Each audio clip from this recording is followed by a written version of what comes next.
Confessions of a Repeat Offender, Musings on a Life Gone Right in Spite of Myself. Did you all get that? Offers a glimpse at the internal search for self-discovery and meaning for bored web surfers with too much time on their hands. He's also web-published a portfolio of landscape photographs of Western national parks. As I mentioned before, he's very light-sensitive. He actually wants to see the audience, and this is his first public reading. Please welcome Phillip Giambri.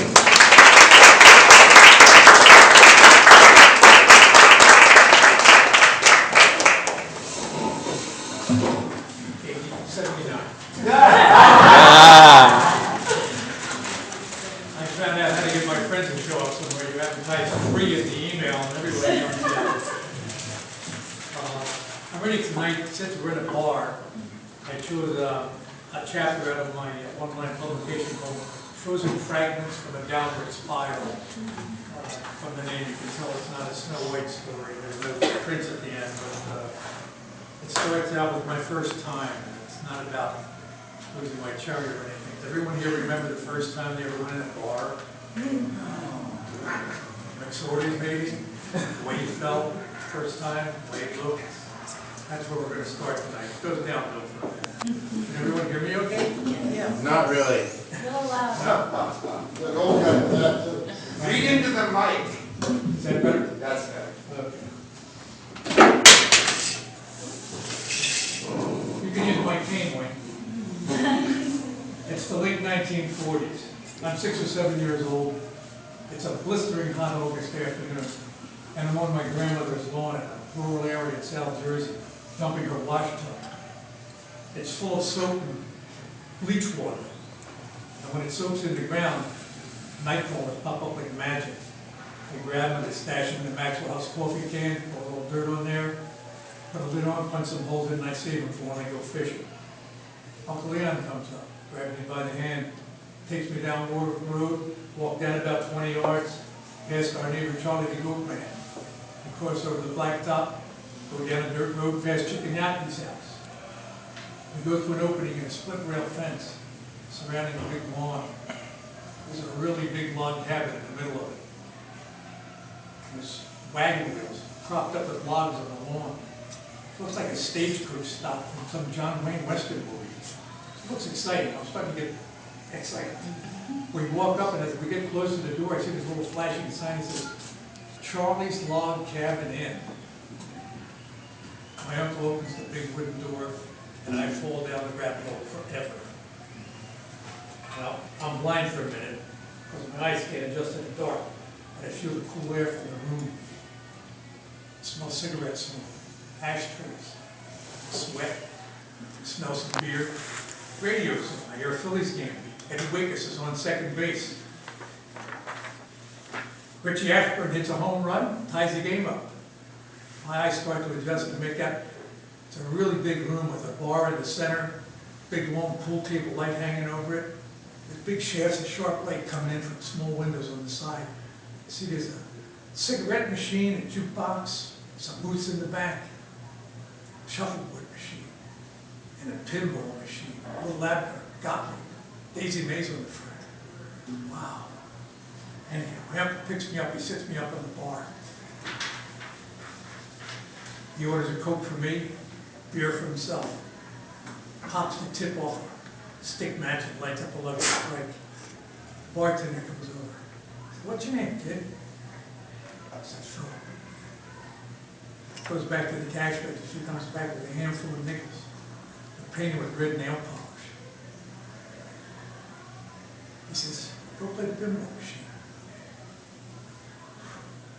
I jump off that bar. I got a handful of red nickels, I got a handful of peanuts, and I'm making a beeline for the pinball machine, and I got a shit-eating grin wider than the Grand Canyon. That moment is frozen in my mind forever. I'm home. That's my first thought.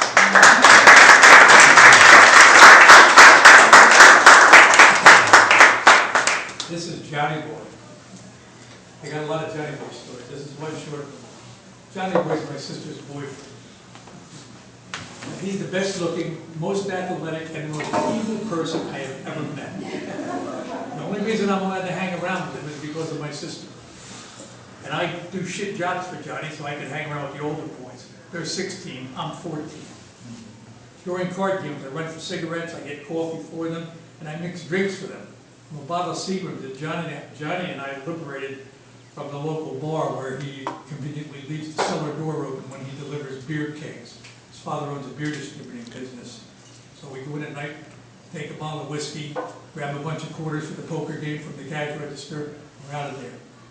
Johnny and his friends are playing poker, I'm mixing 7 and 7s up for them, and I'm drinking from the bottle of Seagrams.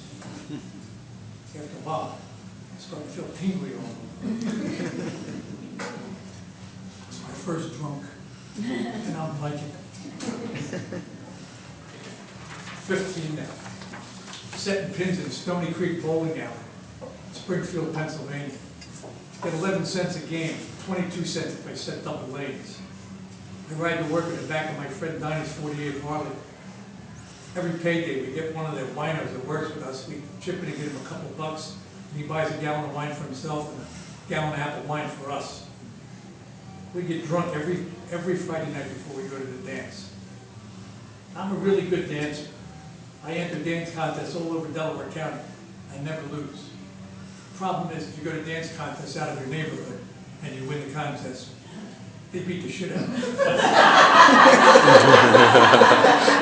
So you got to bring protection. I always bring protection. I get the guys from my corner, fill them up with apple wine, and I bring them to the dance.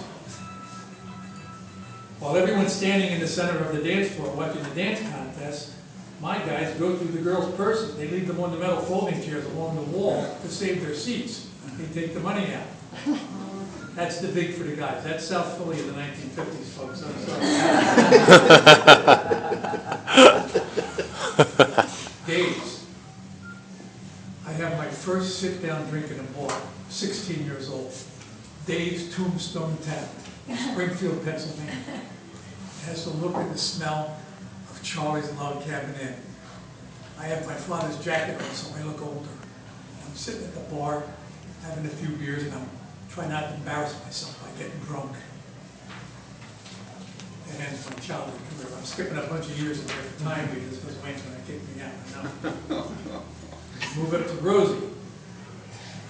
I'm 20, I'm in the service, and I'm assigned to a submarine based in Holy Loch, Scotland, near the resort town of Dunoon. Spinster schools teachers from England spend their summer vacations there, trying to find husbands or sometimes just summer flings.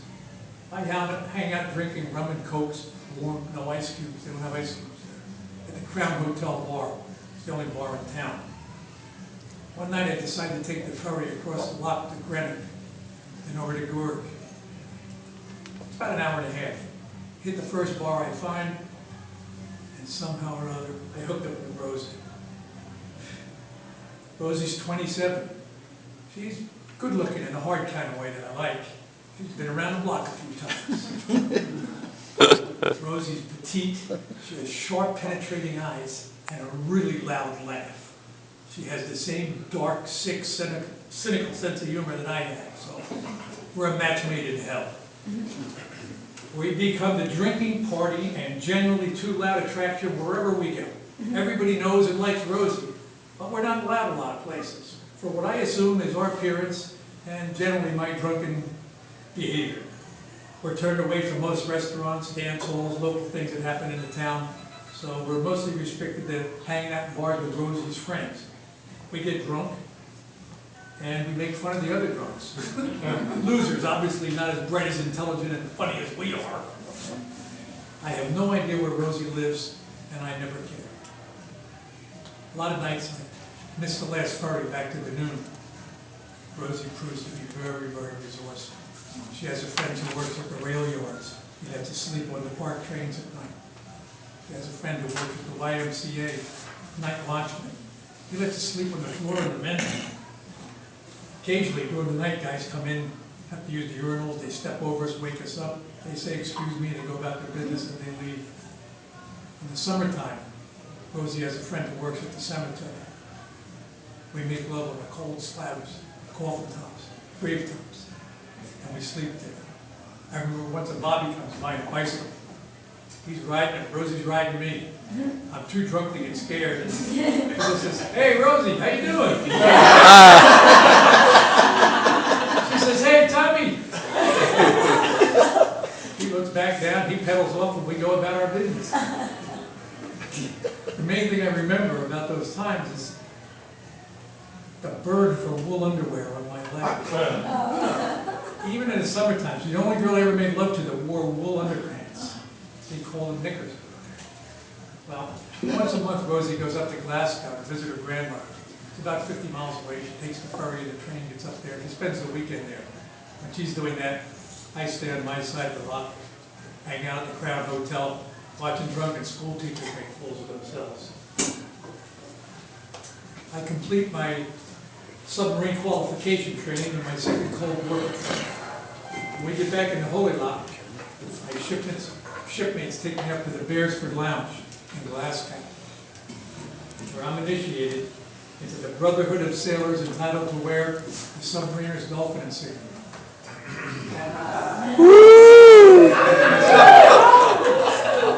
It's still one of the proudest days of my life, honestly. Well, I'm not going to tell you what they did for the initiation, but when I left the Beresford Lounge, I was totally shit-faced. I'm with my friend Gary and two equally drunk hookers. We hop in a cab, and once we're in the cab, we're heading towards the hotel, whorehouse. And the girls realize they're the cab driver. So we talk them into stopping and having a few drinks with us before we go to the hotel. Cab driver gets way too drunk to drive. So we lay him on the floor in the back, and my friend Gary, who's also very drunk, decides that he's going to drive the last couple blocks down to the whorehouse. He's never driven in a wrong side of the street in a cab before, but we make it down, bounce off about 6 cars, and we get down to the whorehouse, leave the car with the cab driver in the middle of the street, and we go in the hotel and we continue our party. I'm laying in bed naked, and my girls went out to get us a couple more drinks. I decided to take a stroll through the lobby, see what's going on. Nobody seems to notice that I'm naked. Nobody seems to care. I see one of Rosie's girlfriends. And I'm remembering an incident recently at the bar where we hang out in Goring. I said, "Hey, you stole Mike's radio." She turns around real quick, she sees me, she grabs a bottle of whiskey, swings it at my head, I duck down, bang, she breaks it across my back. I'm running with bare feet across broken glass, and she's taking me out of the lobby, laughing like hell. Wow, I run up the steps, I bang on my friend Gary's door, I say, "Gary, we gotta get out of here, Shore Patrol's gonna be here, we're gonna get arrested." Gary opens the door up, all he's wearing is a pea coat and a hard on. Hooker's behind him, he says, "I ain't going anywhere till I get laid, you're on your own, pal." So, I run down to the train station, I'm carrying my coat, carrying my shoes, carrying my hat, and of course, last train over the left of the night, the train station's closed. So I negotiate a little bit with the night watchman, he lets me sleep on the morning train from Glasgow back down to the airport. I wake up in the morning, the train's already on its way. My cut feet are burning like hell. My back is killing me and my head's exploding. All I can think about is aspirin. I'm saying over and over again in my head. And suddenly the dawn's Rosie's a whore. Of course. That's why we're not allowed in any place in town. She's a fucking whore. It's not me. It's not me being the drunk. It's Rosie. Ah, wow. Of course. The Russian fishing fleet comes in for supplies every month in Glasgow. The sailors aren't allowed on the ships because they're afraid they'll desert, so they bring hookers out to the ships. They keep the morale up. Rosie can make enough money in 1 weekend visiting her grandmother to live the whole month on. Holy shit. Man. Well, I never go back to Goring again. I never see Rosie again. She's looking all over. She hits all the bars in Goring,